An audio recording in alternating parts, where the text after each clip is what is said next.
Good evening. Thank you so much for joining us for another wonderful program at the Library Society.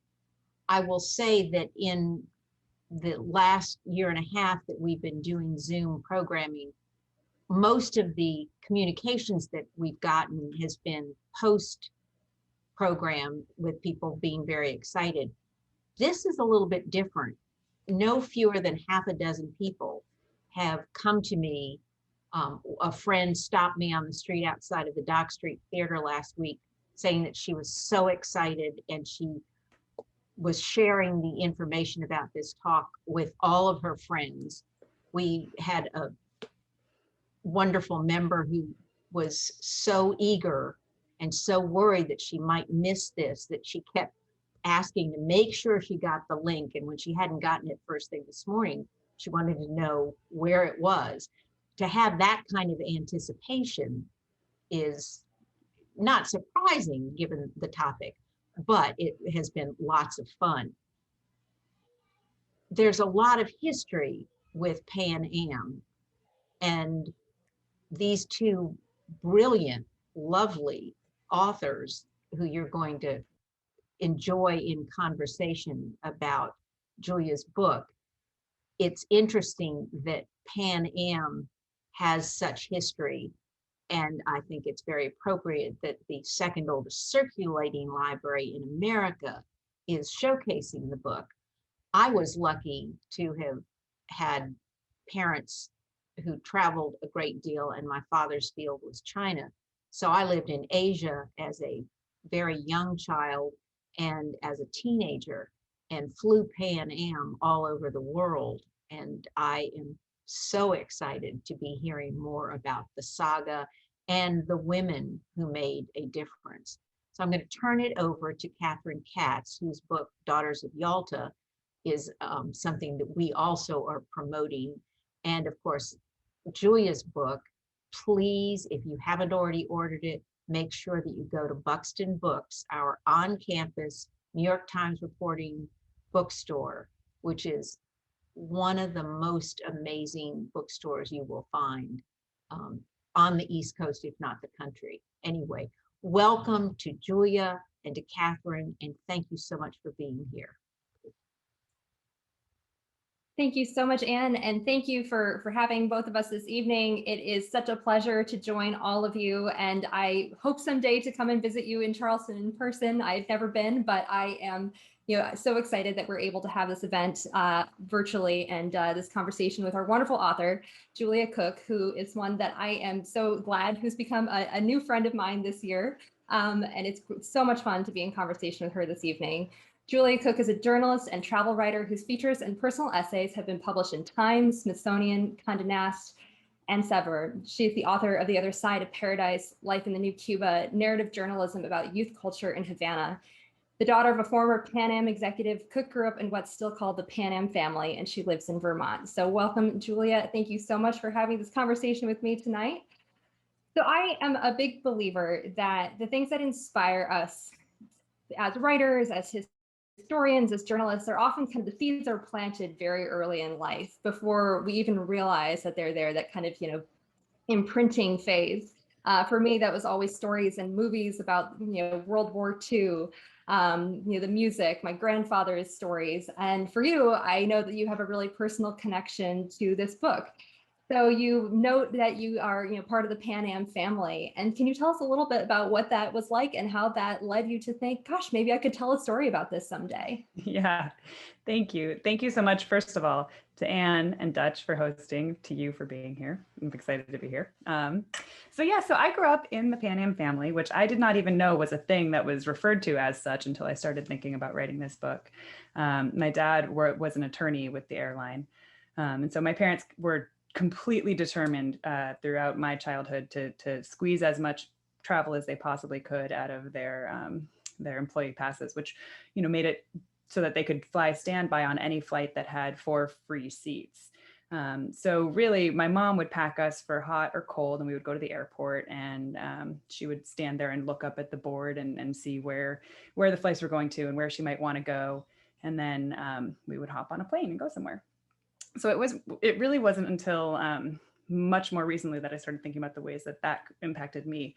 Obviously it did. I became a travel writer. So, you know, there's that. But in much more subtle ways, I think it really, really impacted me to grow up listening to other people, you know, other people from other countries, other languages, to grow up kind of in more adult spaces where I was reading and writing a lot, taking notes, eavesdropping, and with a real keen curiosity about other people and other people in the world. My dad also has an anecdote about Pan Am, which is that he used to walk past something like 13 different offices in order to get to his own. And on 11 of those office walls, there were world maps that the individuals in each office had just purchased on their own and put up and framed. And it was, you know, something that they really cared about. So all this is to say that people who worked for Pan Am or were involved in Pan Am were really, really engaged with the world as it exists, and a sense of possibility of the world and curiosity about it. So all of that said, I had not, you know, this book came about totally accidentally. I had not really thought that much about writing about Pan Am.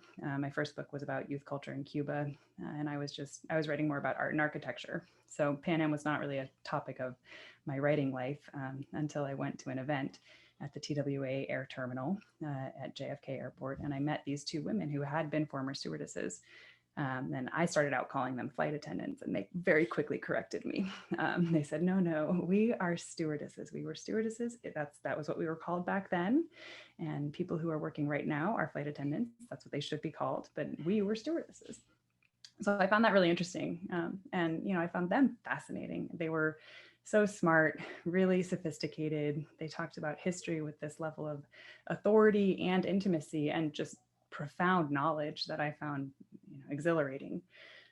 So I wanted to know absolutely everything about them.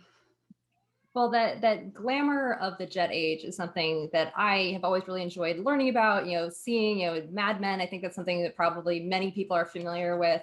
But as soon as you get to understand that it's not just, you know, the glamour of the jet age, but also the intricacies of the global affairs with the Cold War in Vietnam, and how much that is an integral part of the story, which is often left out in kind of these cultural interpretations of the era. And kind of, you think of this, you know, the post-World War II boom, everything is new and exciting and shiny and the world is open, but yet, you know, it's just so much more nuanced than that. And so I, you know, just would love for you to situate us a bit in history, where we are, and what made Pan Am so unique and really ahead of its time. Totally. So Pan Am, you know, and again, I had not known any of this until I started researching it. But Pan Am really was an airline of firsts. It was an airline of technical firsts. If you look at the list of firsts, the Pan Am Historical Foundation has an amazing website that, you know, lists one by one all of the things that Pan Am did first. And it's astonishing. It was the first to operate radio, the first to run around the world passenger flight, the first to serve meals in flight. I mean, the list is huge. But it was also it was an airline of cultural firsts. It flew the Beatles over, it flew royals and actors and actresses. So all of this had begun to happen in the 30s, 40s, and 50s. The era that I really was interested in was the 1960s and on. So the jet age began in 1958. That was when jets began flying, and really sliced down the amount of time that it would take to travel just drastically. It halved the amount of time that it would take to cross the Atlantic. And it became, all of a sudden, travel became a lot more accessible. It became a lot more appealing. It was a lot safer. And it was glamorous. Everyone wanted to do it. So that was one of the things that appealed to me about looking at that era. But the other thing what really engaged me was what was happening underneath that. Really, this was the era of massive decolonization all across the world. Brand new countries were declaring independence, and that meant that there were different kind of rules, air rules, treaties, new airlines that were starting up. Air travel became kind of a proxy for diplomacy, and I found that really fascinating. The Cold War was beginning, and Vietnam began in 1966. So that era, then the book goes into much more depth about how the women of Pan Am were flying troops in and out of Vietnam. So you had, on the one hand, this incredible glamour of the jet age, which, you know, we all know so well, the royals, again, the royals, the actors, the actresses, the beauty of it. And then you have this really gritty underbelly and this real sense of historical, political import. So we have all of these huge geopolitical forces going on in the world. And I think it's easy sometimes to lose the humans who make up that history as we think, whether it's in, courses in school or, in books about an entire era. But really kind of all of those eras are seen through the eyes of individuals who are just like us. And what I love about your book is that you're able to present those sweeping changes that are happening in the world through the eyes of a handful of very special and unique individuals who were on the forefront of that change. So if you could tell us a little bit about some of these unique women that you discovered, Lynn, Karen, Tori, Hazel, if you could just give us a little snapshot into their lives as individuals to start us off. I met these women really, like I started researching this book, and it became very clear to me that I wanted it to be based on the actual lives of very specific women, in part because I feel very strongly that their experiences have kind of been, excuse me, pushed into kind of a massive stereotype. We think we know who these stewardesses are, and they're all really glamorous, and they have this access, which is totally true. But the actual women themselves, they all got into stewardessing for totally different reasons, which share some similarities. They all were really propelled by curiosity and a desire to travel. But, you mentioned Tori, for example, she really wanted to be a diplomat, but she was pushed away from that job because of the limitations on women in formal global diplomacy. In that era, and she thought that she would sign up to fly for a couple of years. It wasn't a serious enough job for her, she thought, but she wound up working for 50 years as a flight attendant. So and then there was Lynn, who was a science major at college, and she was really put off by the isolation of working in a lab, and also by, if I'm honest, by the amount of pushback that she was getting from the men around her. I don't think that she would be quite as on the nose about saying that, but she definitely mentioned to me the amount of times that the men in her classes and in the labs would say to her, what's a girl like you doing in a place like this? And it kind of turned into intimidation at some point. And she was put off from pursuing a career in science, and she really wanted to get out into the world. She became a political activist in that era, and going out to see the world and fly with Pan Am became a real dream for her. And then there's Karen, who was much more bohemian in a way than the others. She grew up as a real tomboy. Her dad was an athlete in Southern California. She's kind of what we would think of as the prototypical 1960s California girl. She was really great at beach volleyball, and she skied and swam and surfed. And she really, again, she wanted to get out and see the world. She had a real sense of wanderlust. She did not like to stay in one place for very long. So again, the airline was really a way for her to do that. And then there was Hazel, who was and who is an African-American woman who was completely exhilarated by the concept that she could, again, get out and see the world. All of them were propelled by this one common goal, but they all had very different ways of pursuing it. Hazel's deal was she never liked to say no to anything. Anything that anyone asked her to do or told her to do, as long as there were a couple of other people doing it, she would say yes. She was so open to experience, still is. So they're really a remarkable group of women. So you mentioned that you met a few of these women at the beginning of this story coming together. How did you settle on these 4 women as kind of the key perspectives that you wanted to share in telling the story? Was it just kind of it's really happy coincidence that you happened upon a handful of them, or was there something more specific that led you to seek out 1 or 2 of their stories in particular? So the more I met these women, so the research for this book was very organic in one sense. I just started going to their parties. They definitely still call themselves a family. The Pan Am family is a thing. And they have, like any family reunions and family lunches and family dinners. And I just started. And you're part of the family, so you're welcome. I am, exactly. So they really let me crash their parties, which I was very grateful for.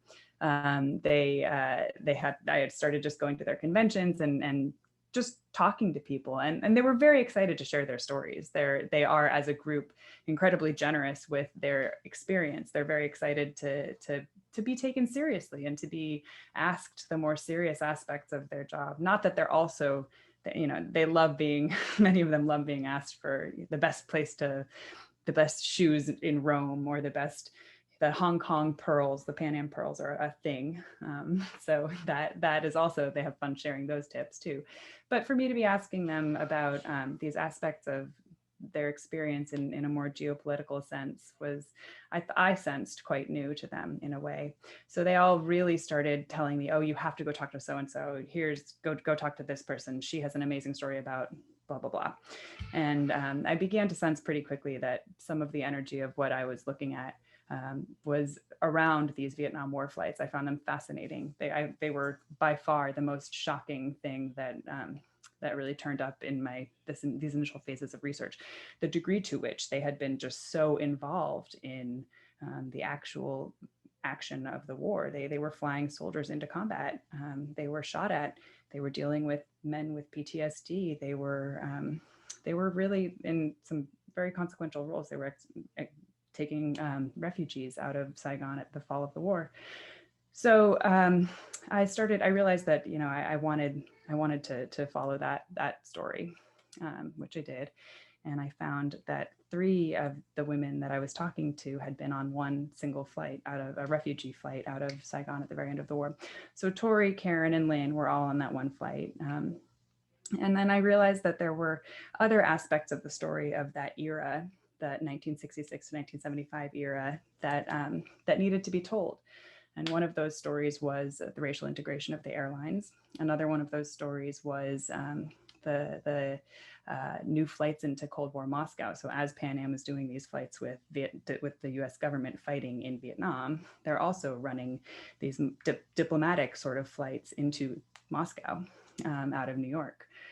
Which I found fascinating. So these women were, you know, on the ground in Moscow for days on end, and learning to speak Russian and being trailed by the KGB, which is a whole, we can talk more about that later.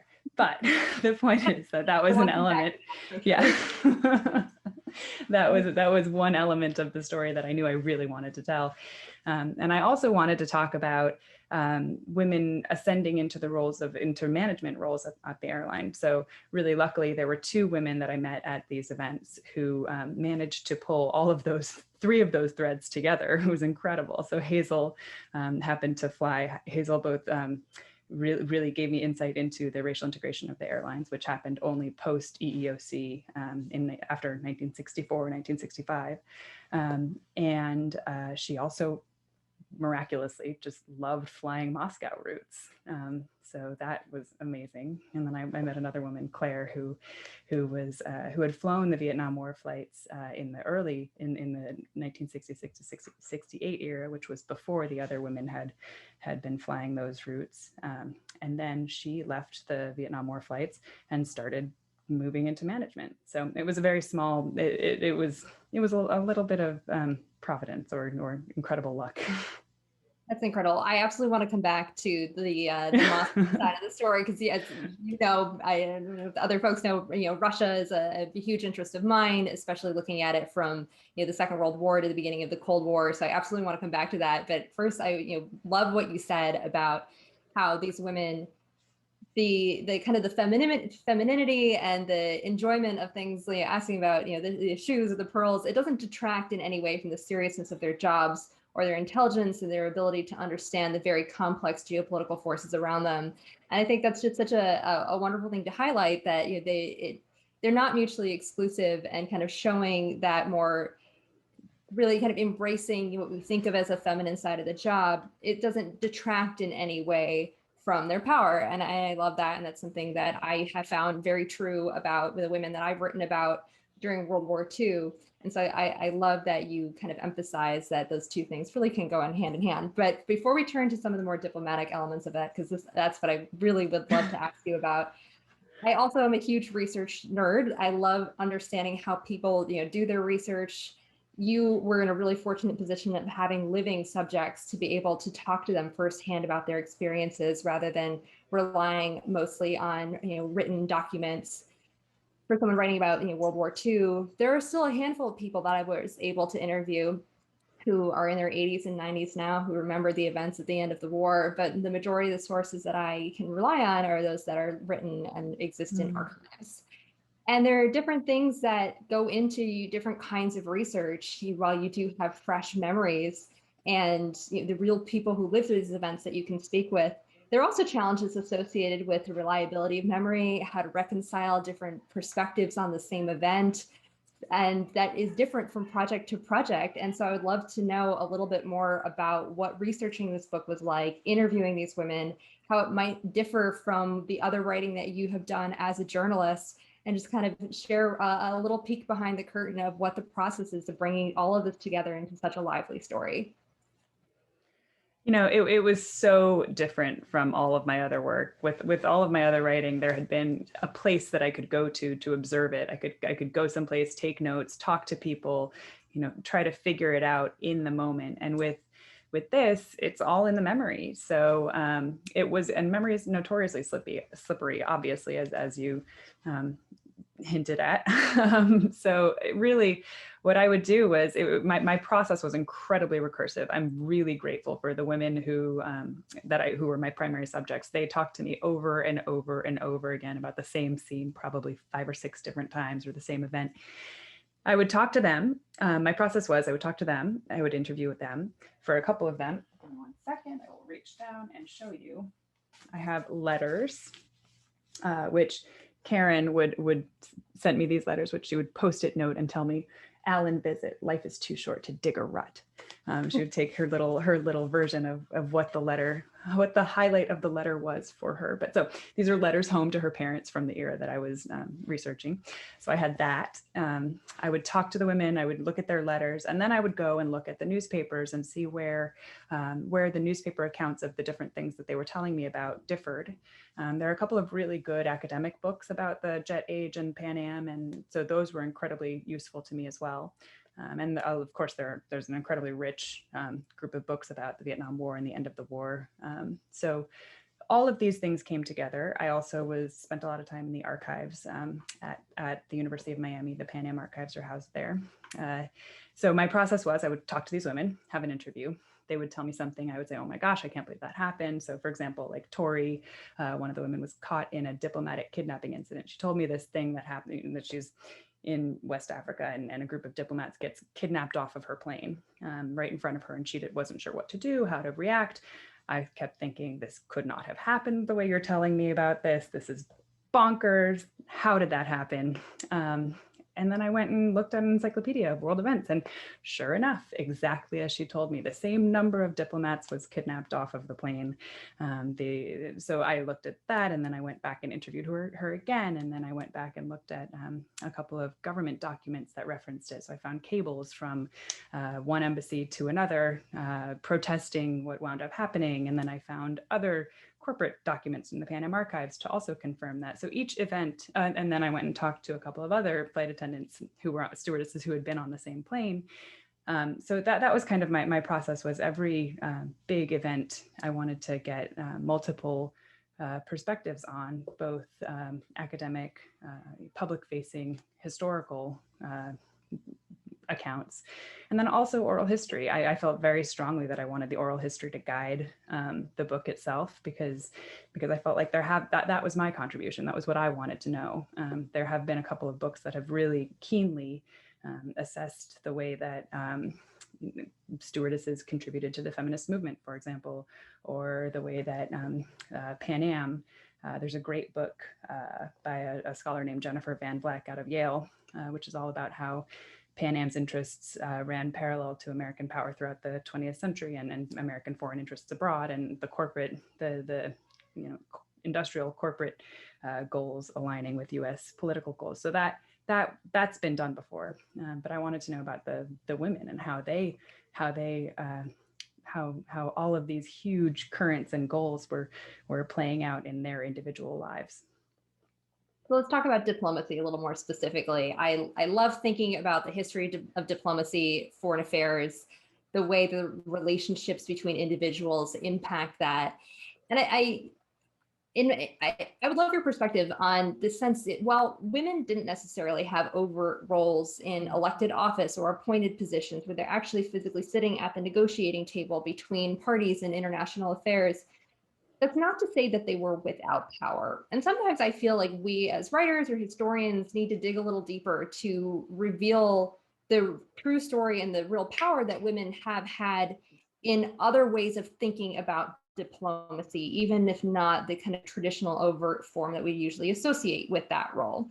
And I think your book gives such an enlightening perspective on what kind of roles women have played even before they were in these specific positions of power, and rightly now they have those seats at the table. But I think it sometimes can minimize the real contributions that women have had to say, oh, women had no power prior to X date, and now they have power. And I hate when that happens. I think it kind of takes power away from some of the really trailblazing and impactful women whose names we may not know. They may not have that seal of office behind them at their desk, but they're contributing to American power and perception in really important ways. And so I think your book does it kind of in two forms, where you see first kind of the idea of soft diplomacy, which is not to say that it's any less important than kind of hard or direct diplomacy. And so I kind of want to like take the stigma out of soft diplomacy, because so much of what goes into the perception of America around the world are things like soft diplomacy, whether it's the export of culture, film, television, music, fashion, whether that's kind of individuals from different countries meeting each other in the streets and talking. That's a really powerful tool. So your book on the one hand reveals the soft power of American business through Pan Am, where you were literally exporting American culture through this really powerful force that goes around the world to different countries and kind of presents America, up close and personal for people who had never had any contact with Americans before. But it also shows how those human interactions are so important to the kind of that soft diplomacy, which is as important, I think, in many cases, as that kind of leader to leader symmetry. And so how did your perspective on that notion of soft diplomacy change over the process of writing this book? It's a great question. It's such a good, these are such good points. It's one of the things that floored me when I was doing research for this book was being in the archives, looking at the employee handbooks from the 60s. The word diplomacy appears over and over and over again. Even when you look at the menus for the food that they were serving in flight, it was like a mini United Nations of menus. Like they served Malaysian chicken curry, Tokyo, like a Tokyo, what they call Tokyo dressing, but which was really like a very ginger soy salad dressing. Anyway, I can go on and on about the food because that's its own thing. But the cuisine and diplomacy yes, is super important. I absolutely have discovered that in writing a book about the Yalta Conference, the way that food can foster that conversation or can be a huge impediment to progress in diplomacy. Absolutely. Is undermined. No, totally. It's fascinating to look at that. There's actually another scholar who has written an entire book this past year about Pan Am and food and the way that it's food. He writes about it both technically in terms of like how food in flight has more evolved, but also on a political and cultural level, the way that Pan Am's food service really did serve as a way to unite you're moving from different countries and cultures, and it served as an introduction to huge groups of people of a culture. They were giving like a little preview of the culinary culture of whatever country they were flying to. So you had these women who were serving these meals. They were trained, your book talks a lot about the details of protocol, how protocol impacts diplomacy. When I read your book, I kept thinking about, you make excellent points about how these tiny details of protocol can impact diplomacy far more than we might think. These women really exemplified that. They were in training they were trained in the proper greetings for senator, cardinal, ambassador, prince, rabbi, all of, who all need to be addressed completely differently. And that really impacts how they would then perceive not only the airline, but Pan Am, America. they were shown the club pins, so like Kiwanis club pins and the different kinds of pins that people might wear. And they were told that if they saw two people getting on the plane with the same pin, they should go up to each person and ask if they were willing to be introduced to another member of the club, and then they would introduce them. So these roles were so far beyond what we now consider, what we now would think about when we think about flight service. But it was absolutely like a miniature, a little mini flying diplomacy pod. That's just incredible. And it's those little nuances. It's kind of, you can either put someone, I think the protocol and diplomacy, it exists to make people feel at ease, to make them feel comfortable, so that they are in the best mindset to address the really complex challenges that face them. And those human to human connections are so important, and fostering that, what the women are doing in these flying diplomacy pods.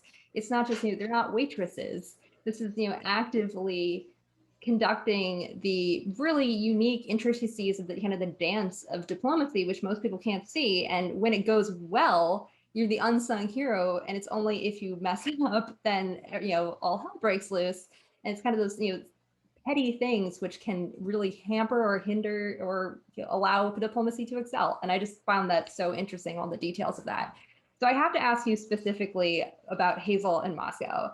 And just allow me this little personal indulgence, because I found it so interesting to read about her experiences there as an American, as an African American in Moscow during the Cold War. I just spent the last 3 years writing about the daughters of Winston Churchill, Franklin Roosevelt, and Ambassador Averell Harriman, who accompanied their fathers to the Yalta Conference with Stalin in 1945, which takes place in the Crimea in the Soviet Union. And one of the daughters at the conference, Ambassador Harriman's daughter, she's a young American woman, just 27 years old. She had more access to and experience with Stalin and his inner circle than any other American woman in history, and experienced firsthand what it was like to have these trimmings of splendor and glamour as kind of put forth as this facade by the Soviets.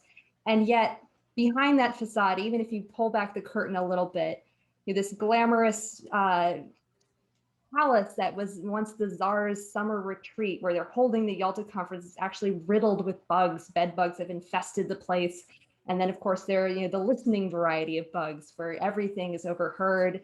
And these pretenses of welcoming you and showing you all that the Soviet Union has to offer is actually a way of concealing it from you and only showing you what they want you to see. And so seeing an American woman, the same age that I was, 27, as I was researching this, seeing Kathleen Harriman experiencing it as a 27-year-old, as soon as I read about Hazel and her opportunity to travel to Moscow as part of this groundbreaking Pan Am initiative to connect New York and Moscow during one of the most tense periods of the Cold War, is just fascinating. So how did you discover Hazel's story?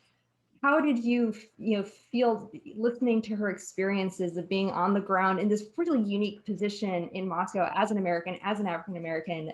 Take us through that a little bit. It's just an incredible part of the story.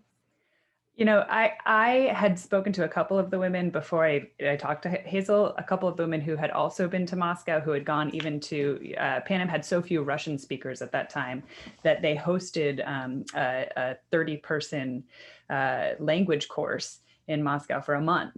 And so I talked to a couple of women who'd gone to that course before I talked to Hazel. So I had known a fair amount about what these women did, at which, in contrast to the formal diplomacy, they were trailed by the KGB just to make sure they didn't get into trouble, but they were not necessarily shown this, beautiful Potemkin village type facade.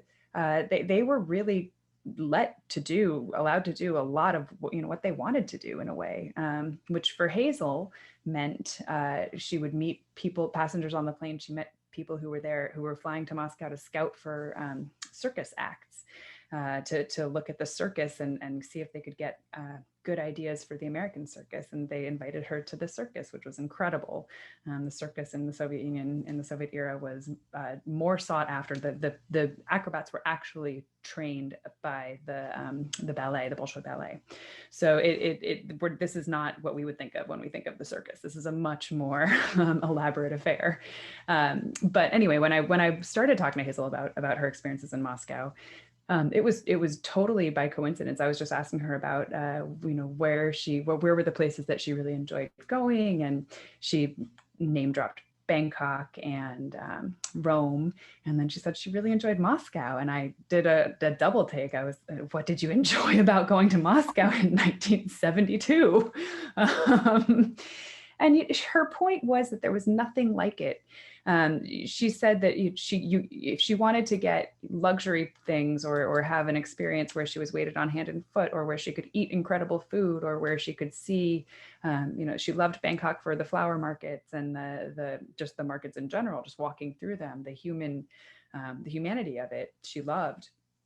And she loved shopping in Rome and eating there. And Moscow, I think she really liked the strategy of it. She would pack her own food because the restaurant at the hotel would not reliably have anything on the menu that she would want to eat. So but I think what she enjoyed was the dance of being there. She would go there, and rather than say, her instinct was to say, okay, so you're not going to have 2/3 of what's on the menu. Hazel's a New Yorker, so her instinct would be to say, all right, your menu's totally junk. Tell me what you do have. But she would never say that. Instead, she would go through the whole, oh, can I have this? And they would say, no, we don't have that. And she would say, could I have this? And they would say, well, we don't have that either today. And she would finally land on something to order, and then go up to her hotel room and eat what she had brought. So that dance, that kind of, that sense of that unique human interaction that she would never have anywhere else fascinated her. She once waited online she was walking down the street and she saw a huge line of Soviet women along a street, and she was like, what is this? And one of them told her that they were waiting, that a new cosmetics store was opening. And she had, for a really long time been marveling at how well put together the Soviet women's faces were, that they were, they had really excellent haircuts, and they often wore beautiful makeup, even though their clothes were incredibly dowdy. And she decided to wait in line to buy a bit of Soviet lipstick, because she thought, when else in my life am I going to be able to do this? What is this? So, she had these little insights into the ways that Soviet life was so different from American life that I thought it was really touching. I find that just incredible. And I could go down a rabbit hole about the experiences of a young American woman in Moscow all day long. I loved, doing my research, the letters of, Kathy Harriman from Moscow. I was like, this is so fascinating. I want to read every single one of these. But as exciting as the Moscow part is, the real drama and the climax of your book, and I think what just goes to show how steadfast and extraordinary and the courage under fire of the women who flew with Pan Am really comes to light with Operation Baby Lift and the Vietnam War. And so I would love for you to take a few minutes here, and then I have one more question after that, and then we'll open it up to audience questions. Just take us through a little bit about the remarkable heroism of these women in this really heartbreaking but also inspiring experience that they had in Vietnam with Operation Baby Lift. Yeah, so at the end of the Vietnam, for anyone who is not familiar with Operation Baby Lift in general, I was not familiar with it until I started researching this book. At the end of the Vietnam War in April of 1975, or even earlier in January, and even the previous year in 1974, a lot of orphanages were operating in Vietnam that were trying to connect young Vietnamese orphans who had been orphaned by the war or abandoned by their parents, some of whom were American servicemen abroad. So a lot of these kids were either biracial or American Vietnamese. And some of them had been abandoned by their parents, in part in hopes that they might be adopted, because their mothers were very fearful that the North Vietnamese would kill half American children. So their fear was not, it was not into there. Well, anyway, that's it's a lot more complicated than I'm going to be able to say in a quick answer. But the point is that orphanages were very full with children that they were trying to get out, many of whom had confirmed adoptive parents in the US. In April of 1975, the departures had reached a bottleneck. A lot of the kids had been being flown out by stewardesses on Pan Am, on Air France, on American, on other airlines. And all of a sudden, as the North Vietnamese were approaching Saigon, the orphanages just had lists of hundreds of children that they wanted to get out to confirmed adoptive parents in the US. So the US government initially offered a plane. That plane crashed with, I think, 300 children on board. It was a horrific tragedy that really sparked, it really sparked the compassion of a number of people, one of whom was an American businessman who chartered a Pan Am flight to go into Saigon and bring the survivors of this horrific plane crash to the United States. Now, the event that as it wound up unfolding, it was much more complicated than just a simple refugee evacuation flight. Some of these children were not, in fact, refugees. And the way that it happened was really very complicated. But one of the things that had really stunned me was just thinking about these young women who were in Hong Kong, who were supposed to be flying a regular round the world flight. And they received cables under their doors, being told that they they were going to fly into Saigon instead of a regular passage from Hong Kong across the Pacific to go back to LA, and that they were going to be evacuating these 400 children, and that the previous day's flight had crashed. They didn't know why. They didn't know whether it was sabotage from the North Vietnamese. They didn't know whether they were flying into an incredibly dangerous mission. And the impulse that united these three women, Karen, Tori, and Lynn, to say yes, I found to be just the absolute climax of what I had come to think of as this instinct of Pan Am women to just say yes, and to do things that might be dangerous or might be not what they thought they were signing up for in the moment, or in the years earlier when they had started to fly for Pan Am. But I thought it was an incredibly pure impulse, and I really wanted that instinct was what made me then want to focus on them and move backwards in their lives.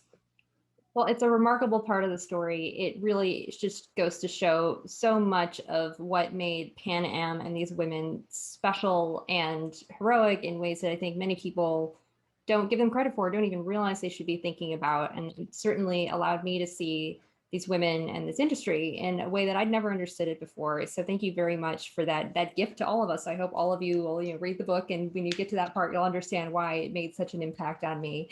So I will ask you one more question now and then open it up to audience questions. I'm sure people have many.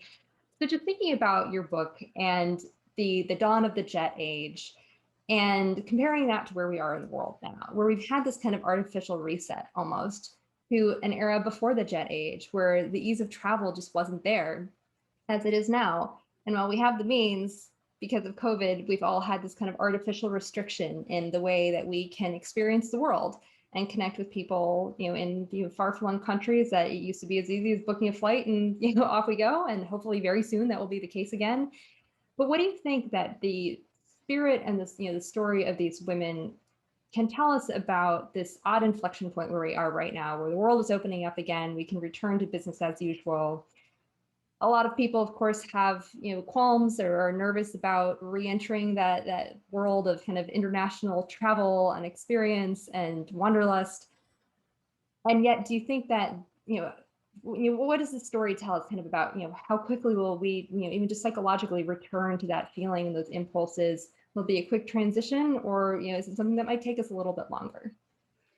I'm not sure how long it'll take. One of the things that these women really instilled in me, and that I admired about them from the beginning, was their openness to new experiences. They really still travel through the world with a level of openness and curiosity and excitement that I find really admirable. I hope to be like them throughout my life in that way. I think they're just, it's made them really open to the world. And so I think that, I hope that remains. And I think that post-COVID, and if I were to to project. I don't know. I would hope that people, as they enter the world again, they continue to be that open to experiences, and that we're able to look at these places that we thought we knew or that we were excited to go to, maybe for slightly more superficial reasons, just to tick something off a list of a place that we've always wanted to be in, or something like that. That we might all go to these places with a new sense of savoring them, and meeting the people there, and looking at these places with these compassionate and empathetic, excited eyes. Well, I can't help but feel that desire to travel and experience the world, and get there as fast as I can. To having read this book, I'm very excited for it. Ready to go as soon as these countries will have me again. So now, folks, if you have questions, please put them in the chat.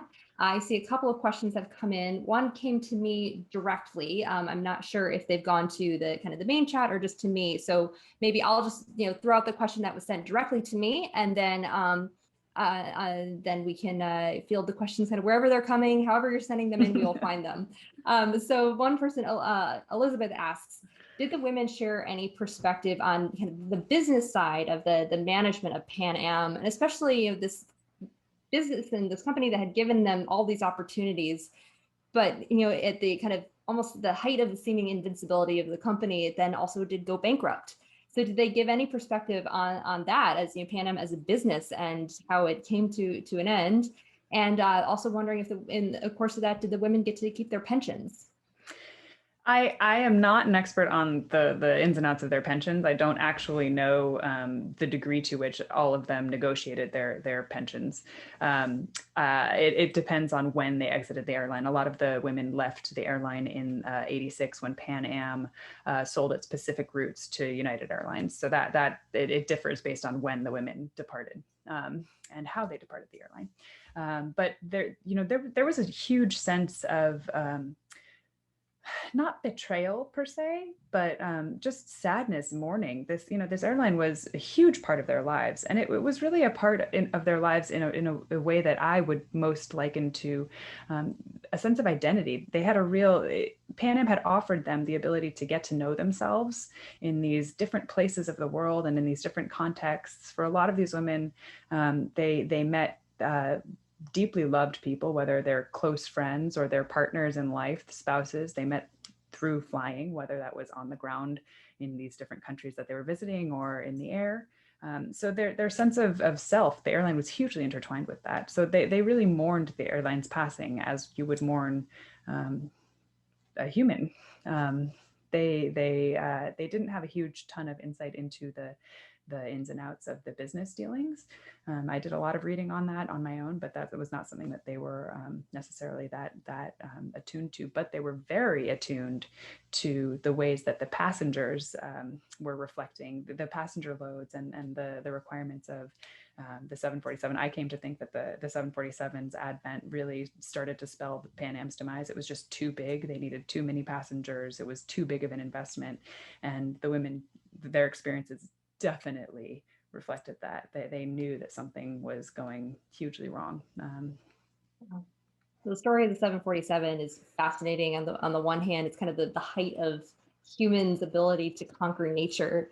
And it seems like a really optimistic and inspiring part of the story, but then kind of the business element and the practicalities of it. Totally. My younger brother is a huge airline and commercial air travel aficionado, and he wanted one more flight on a 747 before all the airlines retired them. So that's such an important part of the industry, and it's kind of something that so many people really love so much. Actually, caused so many problems as a business, and it's just really, really fascinating to see that. Dutch, do you on the CLS side have questions sent directly to you, or would you like me to another one? We do. We have a lot of them actually came in. So one of the first ones was, did you speak with any of the stewardess who had experiences with the fall of the Berlin Wall?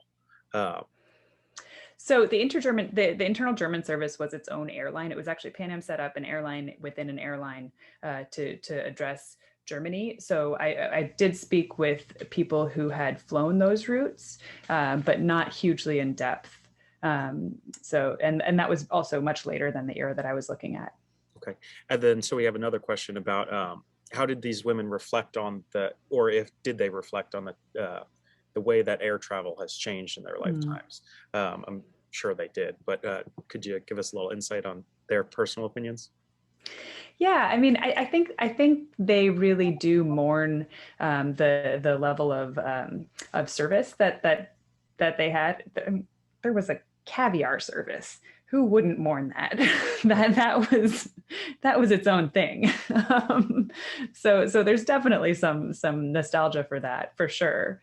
But I think they also are really aware that the upside of those changes means cheaper air travel for everyone.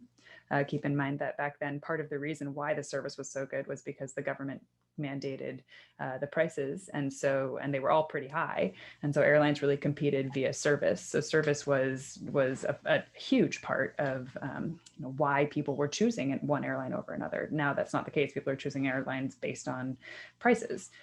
So I think they're very aware that you get what you pay for, and that the industry has changed in so many ways. Flight service is only one of them.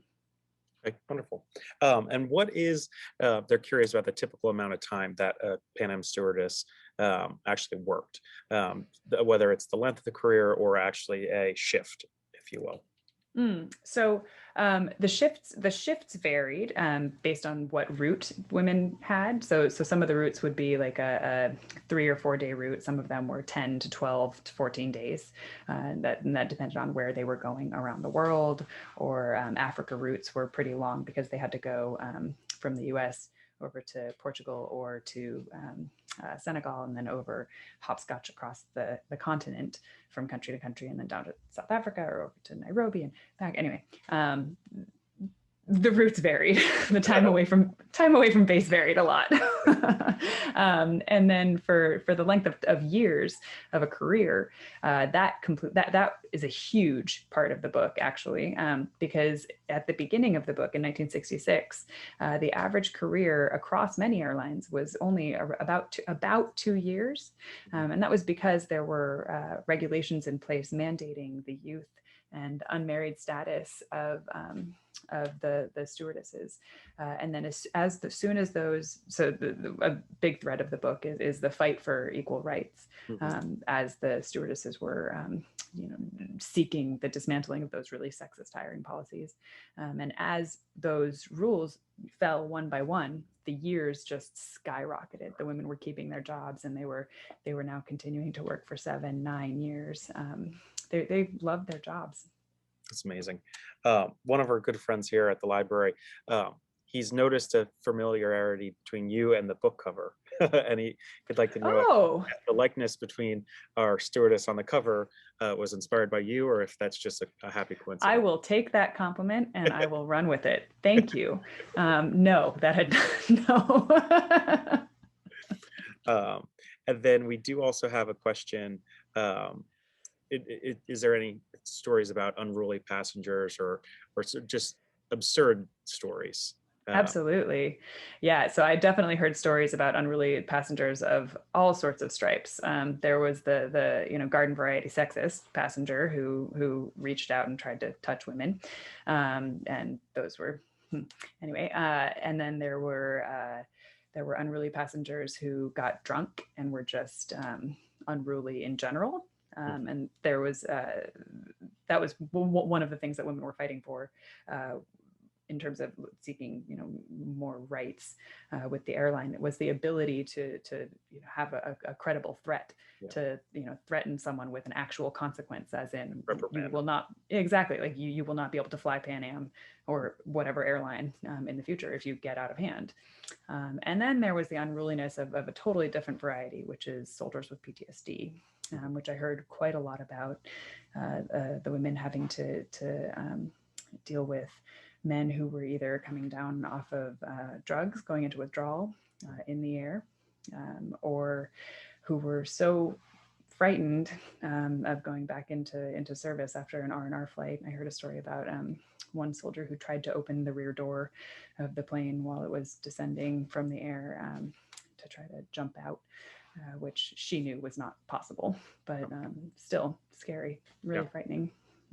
So that was a very different kind of unruly passenger. Yeah. So I mean, I'm just so enamored and impressed with these stories that you've gotten to listen to through your research process, and it's really incredible, and I can see the passion that you have to this story and these women's lives, and this, it's not just the people who are working in it, but it was a part of American culture at the time. So I thank you for writing this book, and it's really exciting to get to have you guys here and speak about it. So I have two quick things I want to bring up before we wrap up. So I noticed that you mentioned the skills of eavesdropping in the very beginning when you were young, and how that kind of influenced you to be able to pick up on things. And it's I know that's a very common thing, but not many people bring that up or would be not proud. But you were very comfortable. So I just want to commend you and say that it's a good skill as a kid to be able to be around adults and pick up on things and be able to apply that to whatever skills and passions that you move forward with. So that I think is very interesting, and I'm glad you said it. Well, thanks. A very unique perspective. And then to kind of piggyback off Catherine's last question, like you said, this pandemic is now changing courses, and we're slowly starting to open back up, and people are beginning to be a little bit more comfortable with traveling. And as a travel writer, what's first on your list? Where do you want to go? I'm sure you've been cooped up. Oh my God. Well, my brain fizzes and just pops, and I can't really kind of do anything with that concept. My list is so long. Yeah. I had a baby just before the pandemic, so or a year before. Almost a year. So I was just getting to the point where I was excited to be traveling with him when he was like 8 months old. And then the pandemic, I had to cancel flights. I on the one hand, I want to go to Havana. I have very dear friends in Havana and in Miami who need to meet my kids. Yeah. So, that's absolutely top of the list. Good. Wonderful. I'm glad to hear that. And I will reach back out to you, because we had a lecturer here the year before the pandemic who did a lovely book on Cuban and Havana architecture. And if you don't have that contact, I'd love to connect you to. Awesome. Because I think you'd enjoy it. But I just want to thank you both for this lovely lecture that we just got to experience and enjoy. And thank you so much. Everyone who's listening, the book is available. Signed copies are at Buxton Books downstairs at 160 King Street, of both Katherine and Julia's book. So we're excited to host you here, and we're excited to host you in person eventually one of these days. So you're always welcome back in Charleston. We have plenty of Pan Am family and connections down here too, and I'm sure we'd love to make more for you. So thank you very much, and have a wonderful evening. Thank you so much. This was so much fun. Thank you, Julia, for a wonderful Thank you, Katherine. Have a great evening, guys. You too. Bye-bye.